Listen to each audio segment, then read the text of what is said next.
இப்போது ராகு தசை அப்படிங்கிறது குழந்தை பருவத்தில் இவங்களுக்கு வருது, பிறக்கும் போதே ராகு தசையில் பிறக்கிறாங்க. இந்த வாழ்க்கை இவங்களுக்கு இந்த வயதில் எப்படி இருக்கும்? நிச்சயம். அதாவது அந்த 10 வயதுக்குள்ளேயே விளையும் பயிர் முளையிலேயே தெரியும்யா அப்படின்ற மாதிரி 5இல் விளையாதது 50இல் விளையாதுன்னு சொல்கிற மாதிரி இவர்களுக்கு வந்து அந்த ருத்ரன் நடராஜருடைய அற்புதமான ஒரு நட்சத்திரம் இல்லையா, அதனால தான் ஆருத்ரா தரிசனம் அப்படின்னு சொல்கிறோம். எதையுமே கற்றுக்குருவாங்க. அந்த சின்ன வயசுலேயே தெரியும், அப்படி பேசுறது, அந்த பழகுறது, சும்மா அப்படி ஒரு பொருளை எடுத்துகிட்டு வான்னு சொன்னாலே அதுக்கு ஒரு 2 ஸ்டெப்பு போடுறது.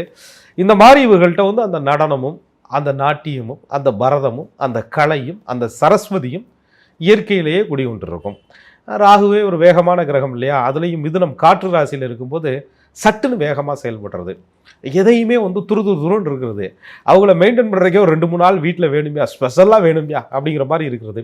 அதை பார்க்குறவங்க கண்ணுக்கு ஓவர் ஆக்டிடியூட் அப்படிங்கிற மாதிரி தெரியும். ஆனால் இவங்க பின்னால் பெரிய சாதனைகளை செய்வதற்கு ராகு பகவான் இவர்களை இந்த விஷயத்தில் தான் தயார்படுத்துகிறார்.